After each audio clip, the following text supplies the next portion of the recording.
I want to welcome everybody to the Employer Forum. Appreciate seeing you all on this is Hump Day for National Apprenticeship Week. We're halfway through, and this is an opportunity for us to recognize partners that we've had for 6 or 7 years that are actually building the workforce capacity in the state of Arkansas.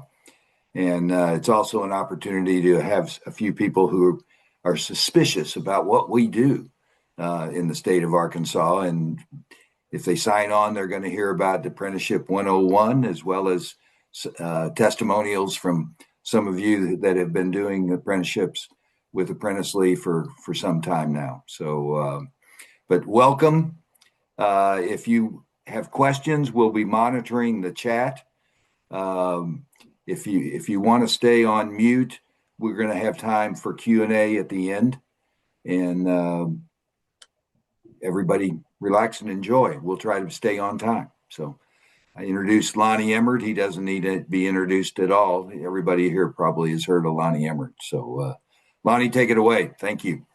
Well, thank you, Bill. And I want to reiterate your welcome to everybody. And this is a celebration week, National Apprenticeship Week. And go ahead and pull up the slides, Clint. We want to take you through what we kind of would describe as Apprenticeship 101, a little bit of a overview of who we are. This is kind of our National Apprenticeship Week presentation to employers across the country. Bill mentioned Arkansas is our home. This is kind of our motto, changing lives and transforming workforce. And so next slide, please. What we're really here to address is this workforce gap. We're really partnering with employers, throughout Arkansas and now across the country to basically look at what this need for talent looks like and really providing a solution that we've now proven over many, many years, what is a proven strategy to try to solve this gap. And it says here, we're doing that through the use of the Registered Apprenticeship Program.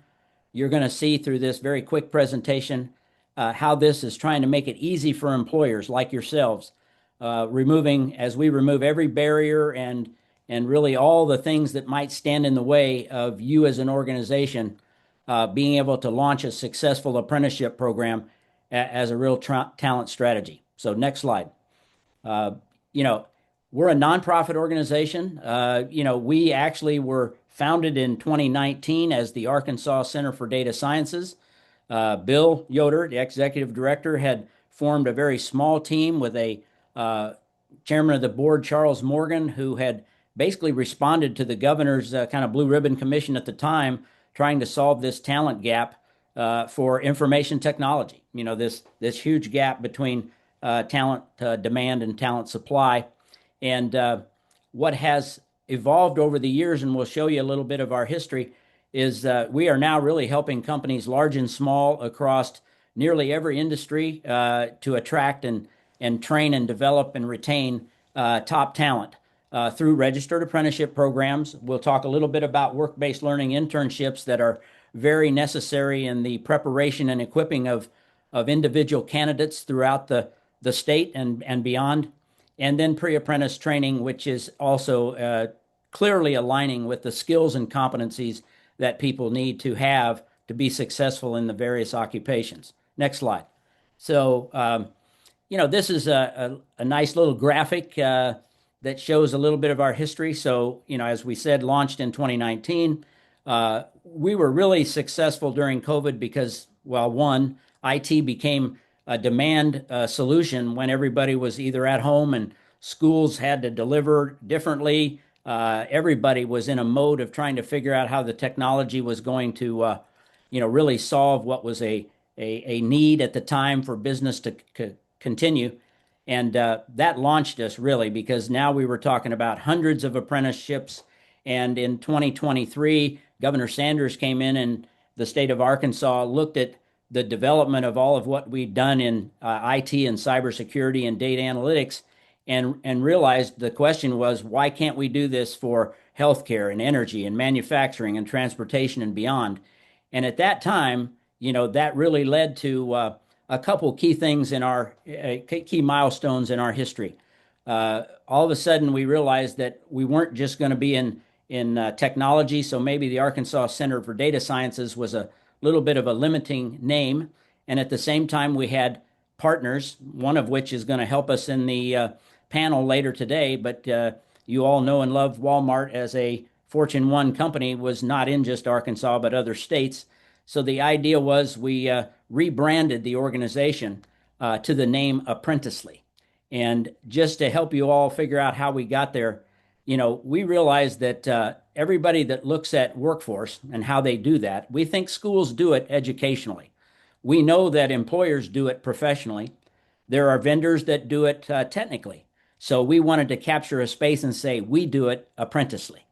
And so hence the name. And now here we are, 2025 rolling in now, 2026, over 200 plus employers, really crossed over 2,500 apprenticeships.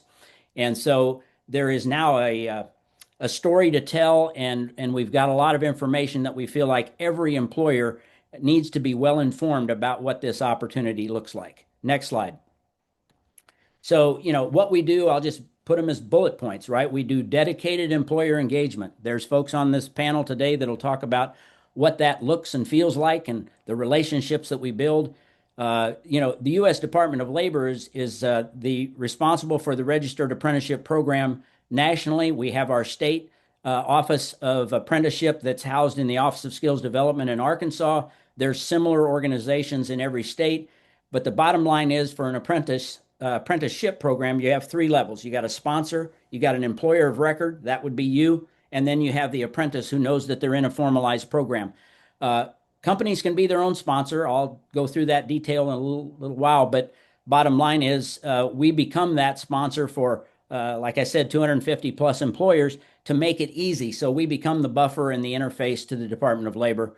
We do project management. We offer that for free to every company who implements a registered apprenticeship program.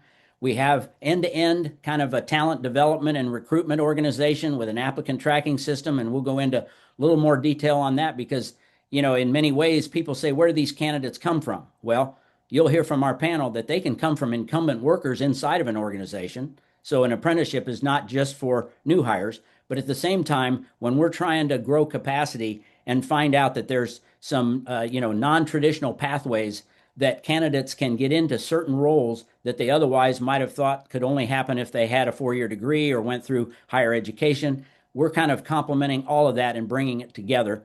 We do a lot of training alignment. We are not a training organization. We partner with folks like Gordon Myers and folks like some of the organizations on this call that are training providers that match up the skill building and the competency development with the actual U.S. Department of Labor standards for each occupation. We also then become a connection as a nonprofit organization for braided funding. In other words, we know that sometimes employers say, I'd love to do that, but I don't have a training budget, or I can't afford another role to be added to my budget for a project manager or whatever. So by us doing that for organizations like yourselves, and that coming at no cost to you, as well as getting some reimbursement potentially for some financial training costs and those kinds of things, put that all together. And we really believe there's probably a $5,000 to $10,000 benefit to every employer that per apprentice, by the way. Next slide. So let me just take a minute and make sure we're all on the same page. What is a registered apprenticeship? It is different. It's not an internship. It's not a temporary kind of, try before you buy kind of an assignment. This is employer driven. It's a full-time opportunity. And that's kind of the collaborative commitment, right? Is that an employer understands whether they're advancing their own person and they don't have all the skills to take on the new role, but they will learn and develop those and then apply them immediately on the job. Or they're hiring a new hire that, yeah, they might have a degree and they may not. The point is they don't know your way and they need to be kind of taught some of these competencies and skills to apply that work in your setting. And so it's employer driven. They're a full-time position. It's structured on the job training, which is, really mentoring. It's really what most companies do anyway to get somebody who's coming new into a role started effectively. But this applies what I would call a formalized, rigorous approach to making sure that every apprentice is going to be successful, because you're going to combine this related classroom instruction that doesn't become just theory, but becomes something that has context, something that that related instruction is very critical to skill building, but it's going to be applied immediately so that they can now master those skills and those competencies. Two things that relate to the individual themselves as an apprentice. Not only does the company have to make sure they're getting that instruction, minimum 144 hours are recommended per year. They have to have a mentor, but they also, you have to provide a reward for skills gained. That's a Department of Labor term for basically giving somebody a pay increase. It's not regulated on how much. It's just saying that they need to do something for that apprentice to recognize that they successfully completed that apprenticeship and mastered those skills that you much needed. The fifth thing is every apprentice received a national credential, something that's portable. We don't talk about that a lot in terms of employers, but the idea is that somebody can be recognized nationally for something they've attained, and this can continue throughout their career as they become a master in whatever they're doing. Next slide. So this is just a way of packaging, what we do as an organization and how we're set up to be able to support you as an employer. So on the right, if you think about an end-to-end model, we're doing employer engagement. You'll meet one of our employer engagement managers here in a minute before we do our panel. The idea is that we're not out you selling you something, right? Let me be clear. We're not waving the banner of apprenticeship with kind of saying, here's some flavor of the month program. We want to work with you. We want to consult with you. We want to make sure that we understand what you feel and sense in the way that you're struggling in some areas with trying to hire certain occupational skills, advancing folks. That demand for talent is something if we understand that well, we can line up what this ecosystem of all of our partners, whether they be training providers, state agencies, whether they be just experts in the area like we've become, and helping you find that talent. So on one side, we've got employer engagement. On the other side is our talent team. Sourcing. It's our talent management that finds people from all walks of life. Some of our partners on here, whether that might be, a community-based organization, Heartland Whole Health, Heartland Forward. It might be, some of our work-based, workforce development groups, community colleges. It could be non-college goers, folks coming back from the military, previously incarcerated reentry programs. All of that is the potential for where this talent can come from and be apprenticeable into these occupations. But we do recruiting, coaching, pre-apprentice training, and then we use an applicant tracking system that keeps everything very concise, and we team up in the state of Arkansas with the launch program statewide. Now, if you take those two things, what happens when an organization decides to hire an apprentice is the magic is in the middle, right? That's our project management, our training management. We have a great project management office with folks that are going to shepherd you through the entire process, the entire implementation. We're going to record and register all of your apprentices with the DOL. We'll track and do all of the necessary reporting on your behalf, right? So again, DOL audits us. They don't audit you. That's important. If we'll talk about when an apprentice doesn't work out, what happens? Well, you want to move on to the next person that's going to be able to fill that important role. We're going to worry about how to shore up that person's weaknesses or help them find something else if they had to move on or whatever happens. So as a sponsor, we have that liability, and then you have the employer of record responsibility while they're working for you.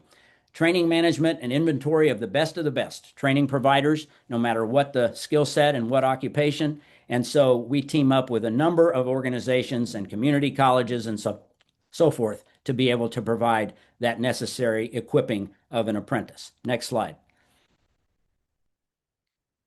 Here's the benefit, really. I mean, you'd say, where does the rubber meet the road, and why would I do this? Well, one is it is a way to grow your own.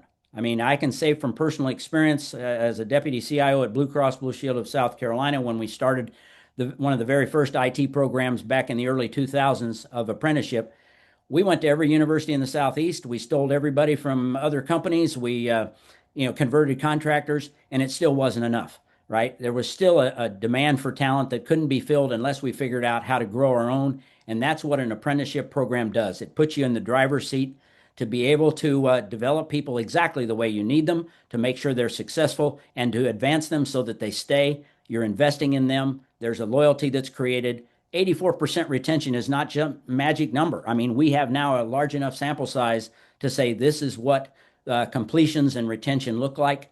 The return on investment within 12 months is not only for you as an organization, but the return on investment for the state of Arkansas and now beyond is you wouldn't believe it. I wouldn't throw out some, $67 million number and have you really know what that really looks like. But think about the new wages that are created with over 2,500 registered apprenticeships being started. And then knowing that each apprentice really walks away with something that's very impactful for them as an individual in their career with a national credential. So next slide. And this is just the end-to-end process and some of the numbers. I just want you to have an idea of what the scope and magnitude is. Over 28,000 applicants, 1,587 active candidates at any one point in time. Here's the training partners, the number of curriculums. We've now registered 85 occupational standards, and that number is ever increasing across those industry sectors, some of which are going to be represented on the panel today. As I said, we moved from not only IT to now into healthcare and manufacturing and energy and banking and financial and so forth. The estimate for the number of apprentices in 2026, 1,000 plus, and it just continues to grow. And in a minute, you'll see the reason why. Next slide. So one of the things that's become clear to the Department of Labor and other funding organizations, and we're a nonprofit, so we try to take federal money, state money, and even private foundation money and bring it all together to, one, support our organization, but mostly to be able to provide you with the employer incentives to be able to do these programs, especially new companies to get started. Arkansas was actually the recipient of the American Manufacturing Apprenticeship Fund. We call it AMAIF. And this is open to companies who want to be their own sponsor, but you would take on all those responsibilities, or to be part of us as a sponsor for you. And there's over 120 advanced manufacturing occupations that are being supported. There's a $3,500 incentive per apprentice, federal money, that would be available after 90 days of the apprentice continuing to be on your payroll. So in other words, kind of a probationary period to make sure that they're going to make it. Those applications actually started January 30th of 2026. We're already working with employers to take advantage of that program. And just knowing there is a certain percent of that money that's operational to an organization like us, it's called pay for performance. So next slide. It really is a way of bringing together a collaboration between the employer, the training provider who's going to get paid to deliver really high quality training, the sponsor like us to be able to scale and to be able to do this effectively across many employers, to do that in a very efficient and cost-effective way, and you as the employer to really focus on, did I find the right person? Did they become productive quickly, and will they stay? But I want you to know that there's additional DOL contracts for specific sectors coming out. This pay for performance opportunity for sponsors, the employer incentives to new employers or existing employers if they've never registered a program using any of these funds. There's going to be more of these to start available in July 1st of 2026. Some of these sectors that are going to be very specific: healthcare, AI, infrastructure and nuclear energy, sorry for the misspell, maritime, shipbuilding, and so forth. And then there's going to be a category 2, which is really going to cover kind of all other, right? So if there's those of you who are thinking, well, where's mine? Where's transportation, logistics, where's retail, and so forth? They're going to get covered in a category 2, which kind of helps us because we're doing so many occupational standards across this multitude of occupational areas. We have intentionally not done a lot in the trades and construction area. In Arkansas, that's a very well-oiled machine. There are times where I think we're going to find ourselves having to be able to sponsor those particular occupations, but that hasn't been our focus of expansion to date. So now, next slide.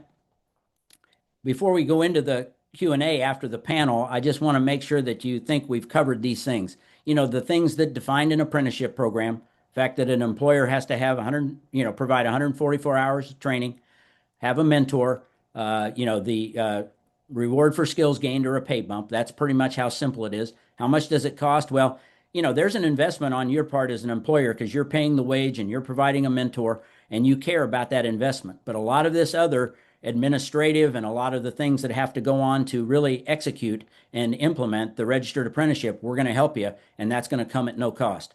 If you have a current employee that wants to change positions, if you're doing succession planning, I hope you heard loud and clear that an apprenticeship doesn't have to just be for a new hire. It can be for incumbent workers advancing from junior to mid to senior, moving transferable skills from one area of your organization to another.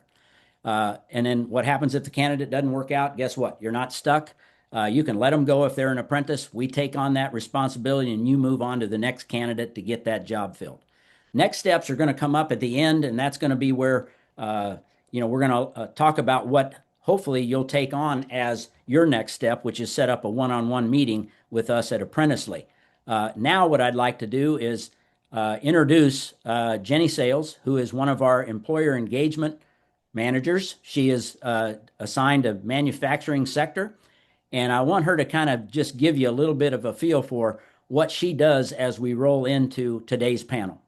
Well, thank you, Lonnie. I appreciate you giving me a place to speak.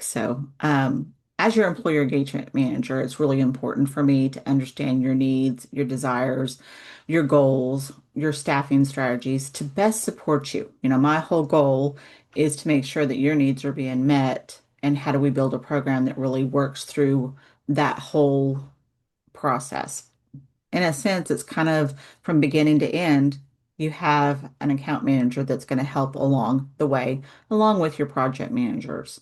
Throughout the process, we have several operational team members that are there to assist with different phases, but you always have one contact person that will be able to support you with any questions and manage the apprenticeship details for you. Together, we're really successful when we work together to make those apprenticeships succeed. Helps you in your business, and it helps them be successful with a sustainable career. So we're really excited to support you along the way. And if you have any questions, feel free to reach out to me. I will make sure my information is in the contact sheet at the end. Thank you. Thank you so much, Jenny, and good job because you've been really knocking it out of the park in the manufacturing sector. Now, here's the three panelists that we're so fortunate to have with us today, and you can see their titles and so forth, but I'm going to let them do their own introductions. So, Clint, if you can take that slide deck down and just let them be on screen here. So, why don't we go first? I want Libby. Why don't you go first and kind of introduce yourself and tell them, about Rocket and tell them a little bit about yourself. Amazing. Thank you so much. I'm thrilled to be here. Good to see the Apprenticely team in person again. And yeah, so I'm representing Rocket Software today, but Libby Hillenbrand kind of grew up in tech and have been in that space for about 25 years and always kind of circled around enablement and the people strategy and how do you make yourselves successful through your people. Whether that's early career or existing employee training and initiatives around belonging, all of that kind of circles around the last several years. I kind of spent a long time on the Salesforce ecosystem merry-go-round as a customer, a partner, and then as an employee. But I found my way to Rocket Software, and my role here is to lead up our onboarding, our leadership development, and lucky enough to have partnered with Apprenticely on something that we call our Next Gen Academy, and that is to help us hire and develop our own software engineers. And Rocket is really partnering with companies to help lead them through their IT modernization journey. That could be on mainframe, it could be through cloud solutions, it could be through hybrid solutions, but that's kind of our focus. We work with a lot of financial institutions, governments, and social services are run on Rocket products. So we like to say we keep the planes in the air and the trains on the tracks. So back to you, Lonnie. Very good, Libby. Thanks so much. Next, we got Tim McKenna, SVP of Human Resources at Simmons Bank. So, Tim, tell us a little bit about yourself. You've kind of been well-traveled and kind of how you're doing at Simmons. Thanks, Lonnie. So Tim McKenna, and been with Simmons Bank now for 10 years, and I lead recruiting and HR operations and HR systems. Prior to that, I was with Axiom Corporation for a number of years and led recruiting there. But with Simmons, we're headquartered in Little Rock, and we have about 3,000 employees. We're in 6 states now and continue to grow. Obviously, finding great talent and retaining great talent is a big part of what it falls under my responsibility. Very excited with our partnership with Apprenticely, and hope this 2025-2026 leads to even more opportunities and more apprentice programs in the future for us. Sounds good, Tim. Yeah, you're looking forward. I know that. Next is Stacy Trucks. And Stacy, interesting that you have spoken on panels before when you were part of the Walmart organization, and now, now you're part of our partnership with SSG. So go ahead and tell them a little bit about yourself. Yes. So I'm Stacy Trucks, and as Lonnie said, in my former life, I was with Walmart, HR and talent, and did many great things alongside Apprenticely. Currently, I am a co-founder, and my day job is a learning ecosystem architect of sorts at Sigma Strategy Group. And I'll tell you, my why is simple. I believe that everybody deserves a path to foster growth and passion and purpose, and for them to have that path to success. And so that's kind of shaped where I've gone over the last several years. And I've kind of worked as a talent strategist, a systems thinker. And at the heart of it, I see myself as a human-centered leader, and I am an advocate for the people, regardless of where they're at in their stage of their career. So by doing all those different jobs, I kind of learned what actually works. And especially at Walmart or Fortune 1, I was very blessed to get that experience and figure out what helps scale apprenticeships across both public and private sectors. We started out with 0 apprentices in that space, and by the time my tenure ended, we had upwards of 800 plus, and I know that they're probably still going strong. We were able to spread it across many different business segments, so it wasn't just siloed. And we were able to deliver many millions of dollars in cost savings and retention strategies, and to help those people that I were talking about get on their path to really where they wanted to be. So all that to say, that kind of taught me something bigger about the outside world, outside of Walmart. And I, in my heart, know that apprenticeships really work best when they're designed around business problems and strategic workforce needs. And not just as standalone HR programs. And that's kind of what led us to start Sigma Strategy Group, is because we truly wanted to take our best practices and learnings from that and help a wider audience. And at Sigma, we kind of help employers and organizations start to really identify talent challenges and solving hiring, retention, mobility, pipeline issues, and help optimize their workforces through smarter talent strategies, and actually using apprenticeships as one of those levers to solve those problems. So in general, or I will sum it up and say, we help orchestrate partnerships and providers and education and funding and all the good stuff to bring it all in one strategic business outcome. And Apprenticely is definitely one of our strong partners. So I will stop there, and I look forward to kind of continuing to talk about how apprenticeships can solve real business problems. Thanks, Stacy. So the next series of things, it's going to appear like it's Q&A, but we're going to turn it into just a conversation and a dialogue. Libby, when I think back to, when you first were getting started, what do you think was really the one thing or a few things that really helped you most in making the decision to kind of use the apprenticeship, the registered apprenticeship program for that Next Gen Academy?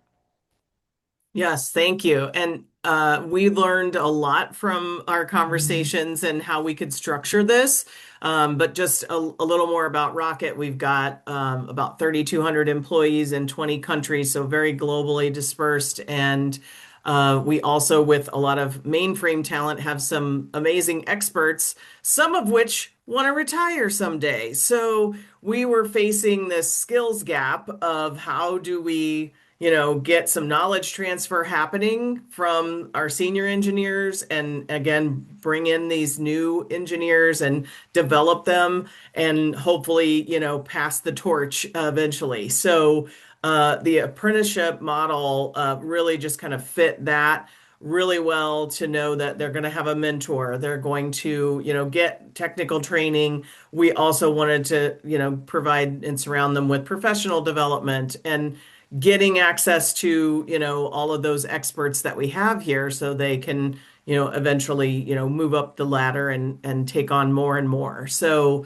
the apprenticeship model sounded perfect for that. And then we kind of talked through it with your team and saw the support that you all were going to give us as well with project management and just again navigating Department of Labor and hanging that out there as a carrot to our candidates that they're going to get this credential, and so just really fell into place from there. Uh, you couldn't have said it any better. I mean, that really, from what I observed from the outside, is exactly the value you saw, and you're really parlaying that into so much more for your people. I mean, it really is uh, showing up as not just some program, but it is a strategy for you.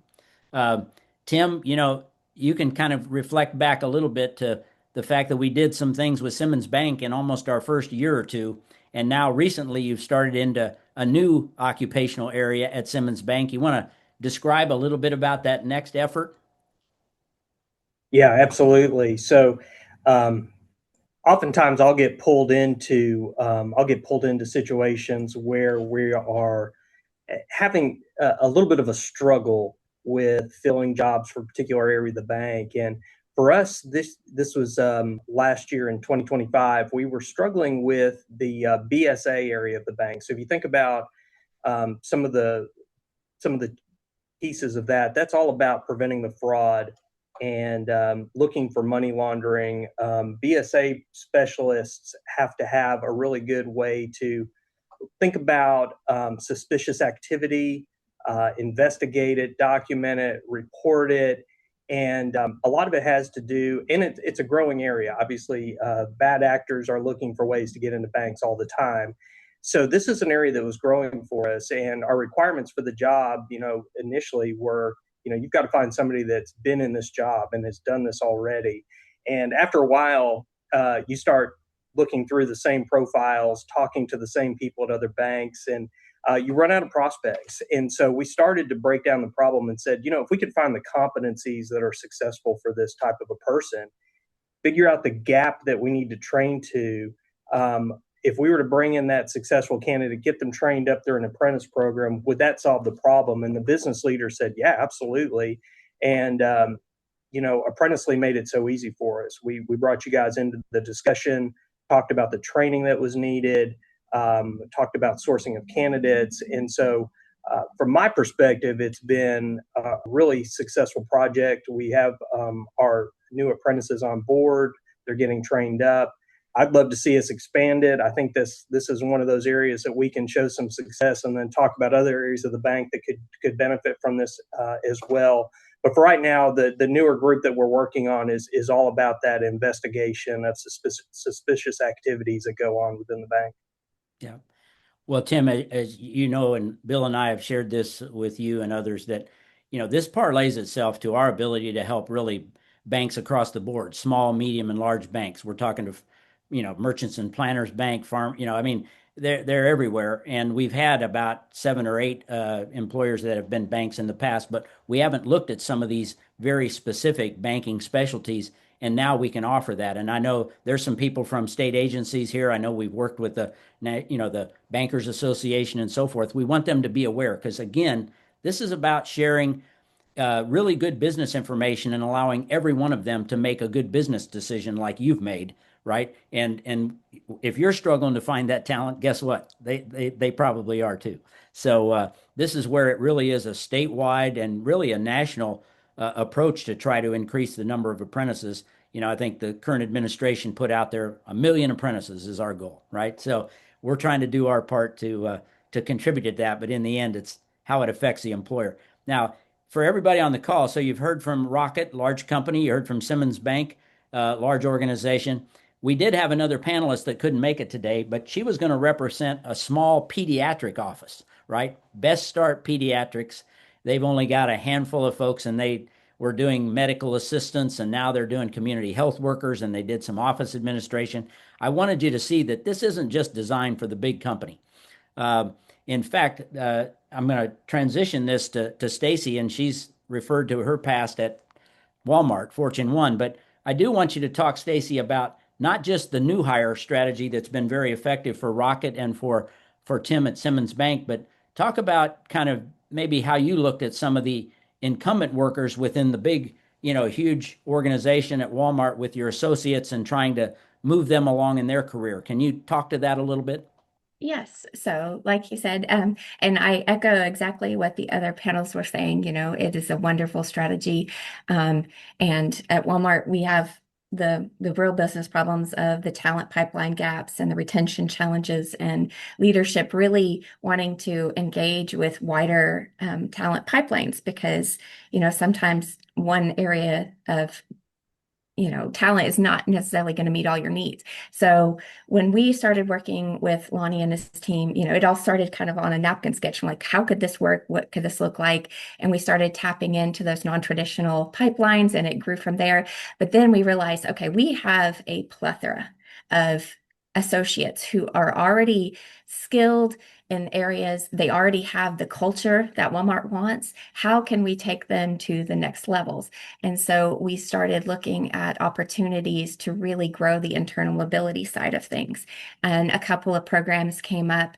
Specifically, there was we built the UX design program, and then we went on and decided that those people would be a wonderful opportunity. It would be an opportunity for them to grow into the design strategists. So we're building the next generation of leadership, and that way we can kind of backfill, obviously, with other apprenticeships or the junior designers and fill this, and then be able to continue on for that. That kind of concept also grew into the HVAC area where the dev techs would come in and learn basically the foundational knowledge of how to really serve the Walmart business. And then once they got their feet wet and learned more about the business, our retention improved and the culture improved, but then we were able to trust them and to moving into more leadership roles. And it just kind of expanded from there. We took that and really honed in on the incumbent workers and seeing where their path or what they would like to do and helping develop programs to get them into those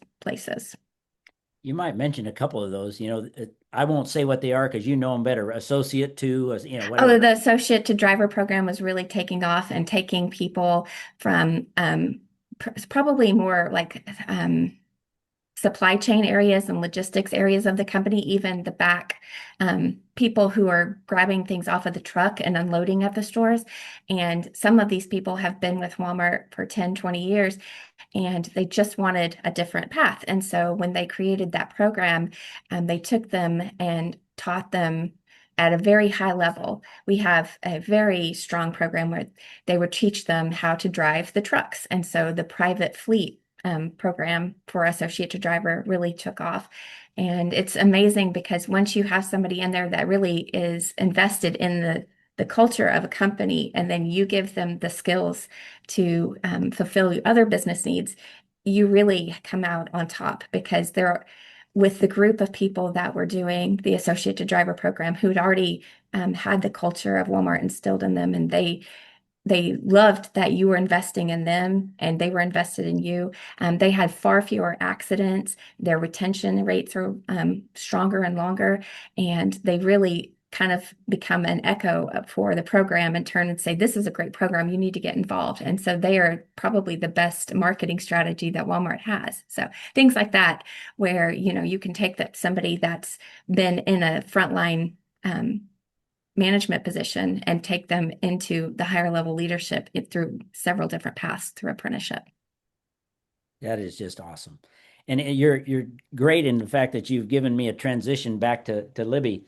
One of the things that I think has always been on my mind is you've been so successful with the Rocketeers, you call them, with the Next Gen Academy. Those folks are going to be prepared to replace some of your aging workforce, right, as they move forward. So tell us about that strategy and then how the future looks in terms of the training that you're going to be adapting to new customers. And, tell us a little bit about why the RTI and the training at Next Gen Academy is so critical to those apprentices' success.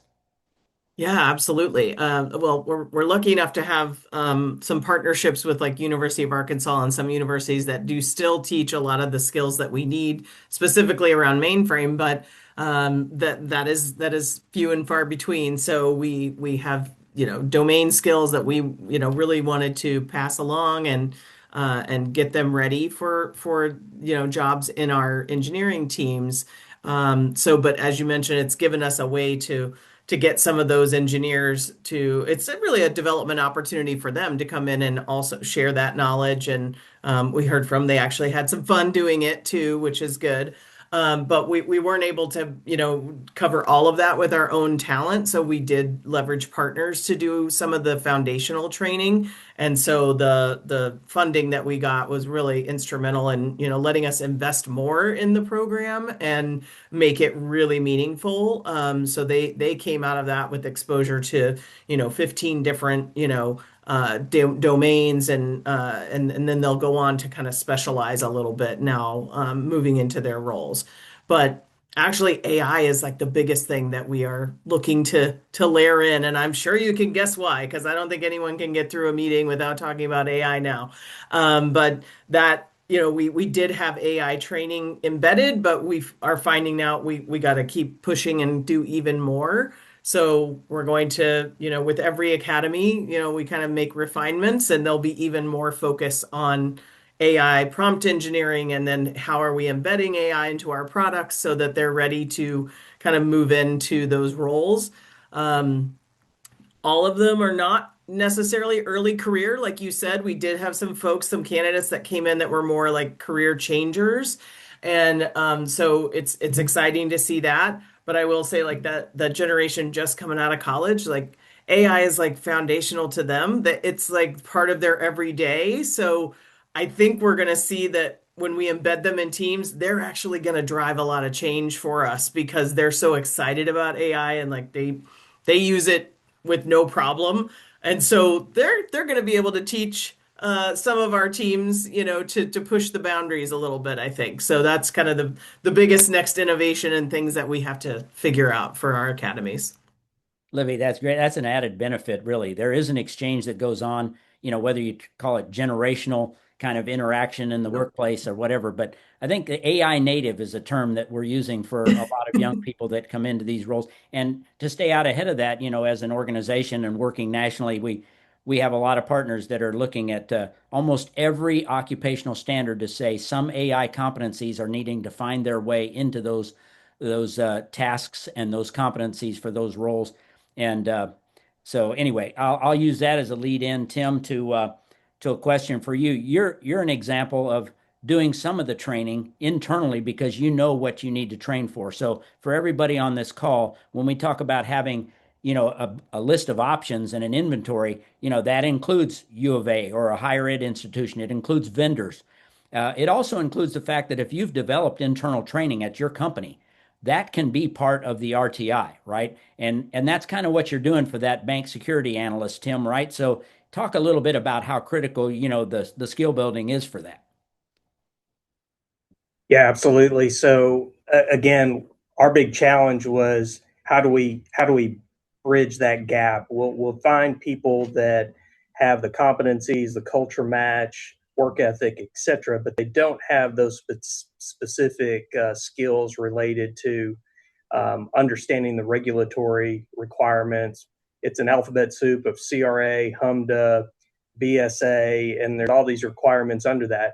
Now, as a bank, we have training on each of those. And so the leadership over this area worked with our training team and came up with a really rigorous training schedule and said, hey, if we have the right people, they just are missing this gap. And they have this gap between what we need to be good BSA specialists. Let's build out the required training that would get them there. And a lot of that's mentorship as well. So you'll go through the training, you'll sit side by side with someone doing that job.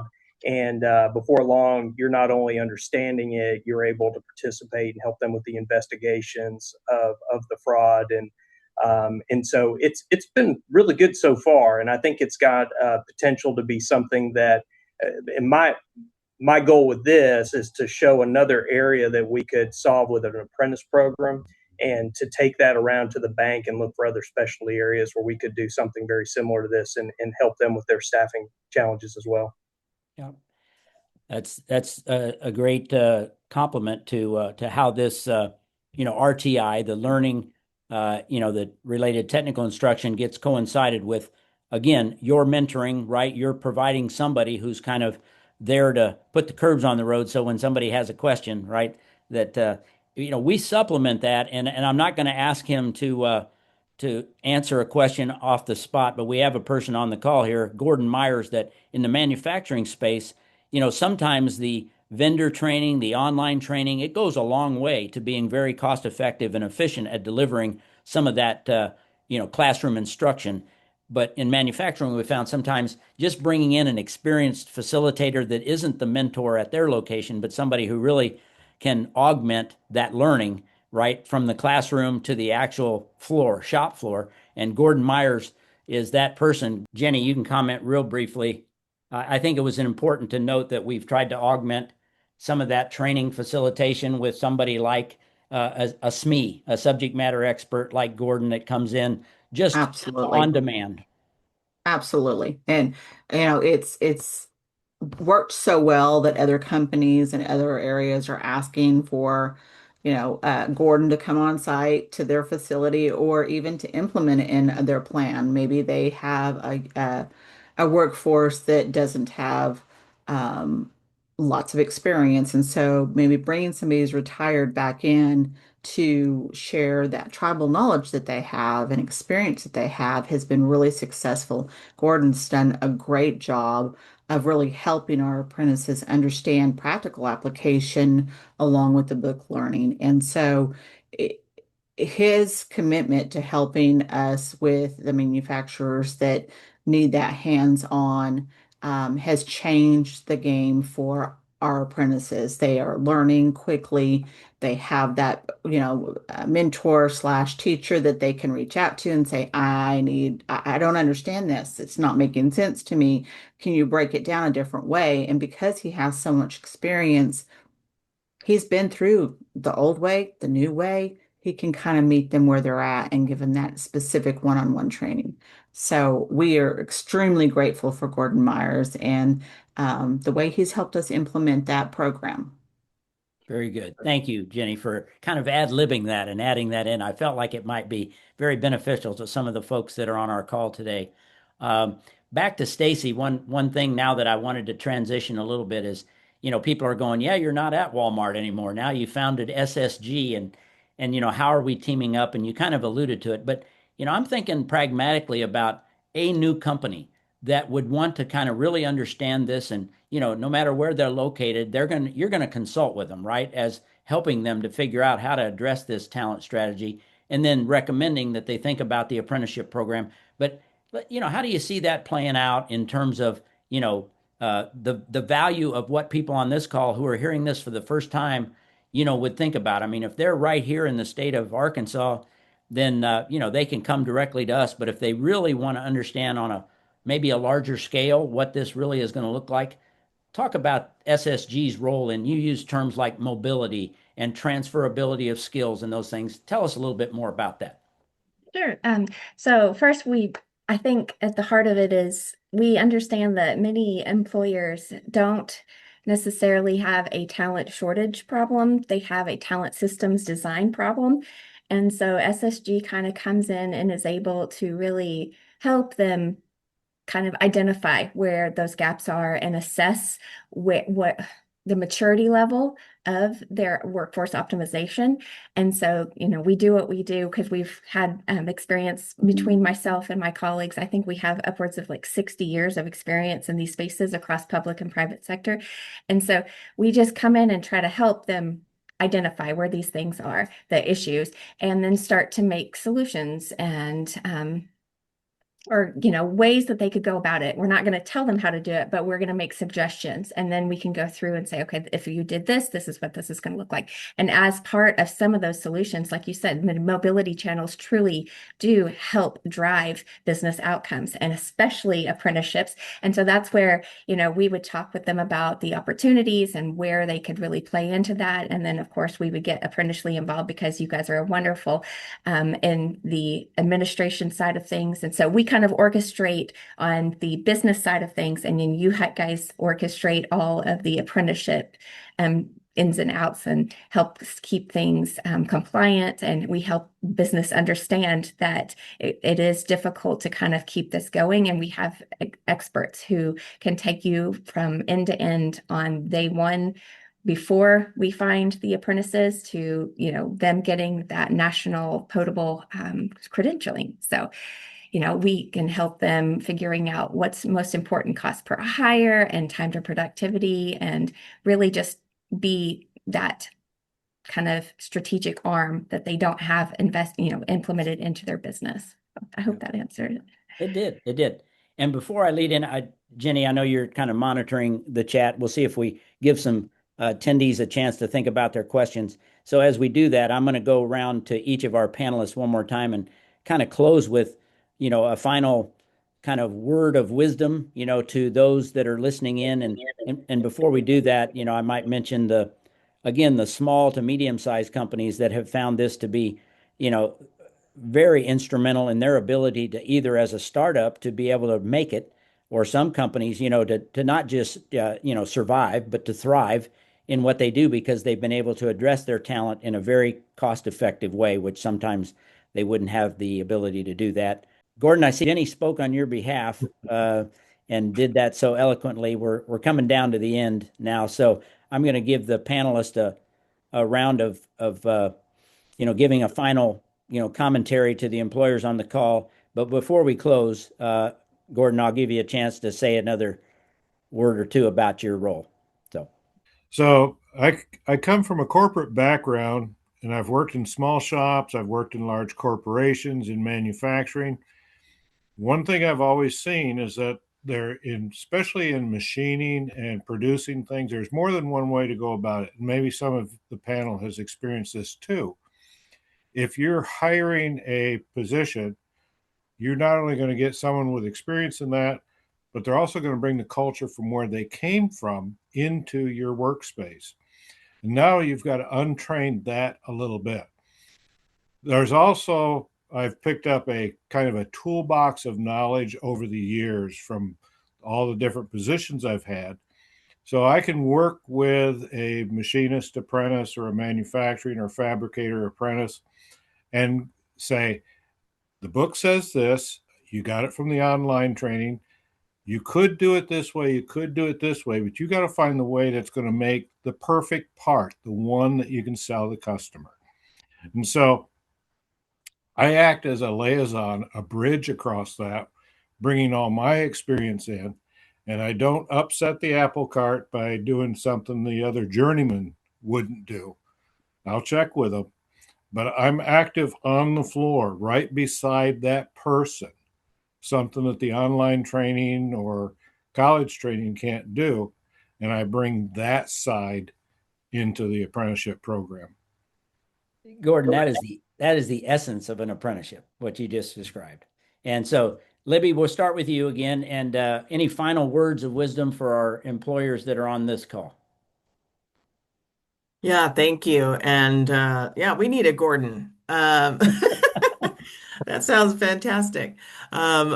Really, you could really strengthen your business case with this, support from an organization like Apprenticely. I know I was very excited to share with my executive team, when we were going to secure some funding to help us really enable a fantastic program for our Next Gen Academy. So, yeah, the number one tip is just work with Apprenticely, but happy to share or answer any questions that others have as well. Thanks. Okay. Tim?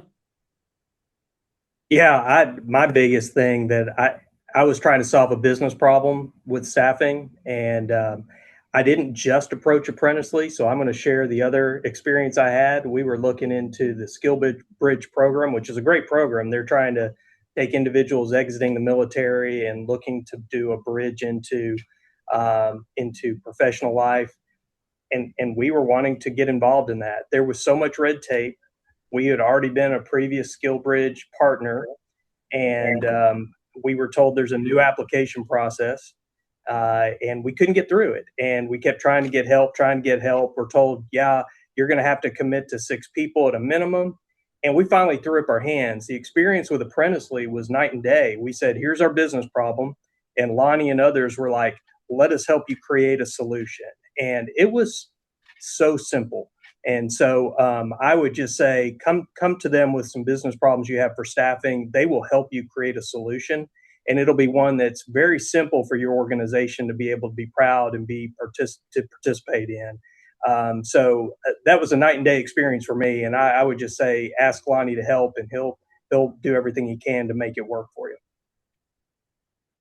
Well, Tim, I want to make sure that in Lonnie, it's the team that sits behind Bill and Lonnie that make all this happen. So you know as well as anybody that it takes a village, and we've got compiled a great group of people, and the partnerships we have with training providers, state agencies.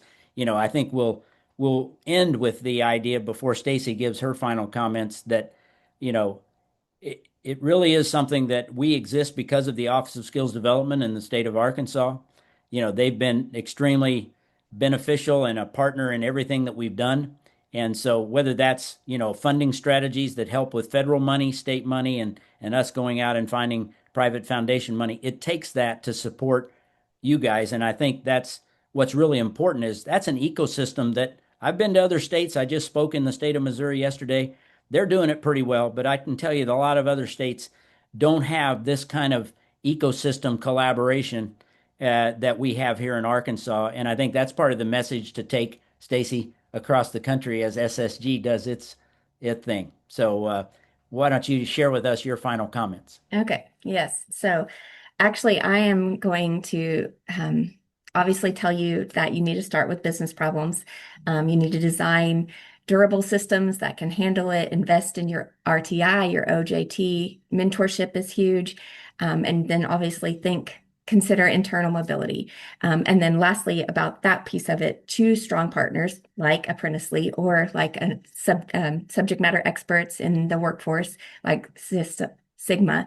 But most importantly, don't just check boxes. You need to believe in people's potential. And this is where I'm going to insert my story.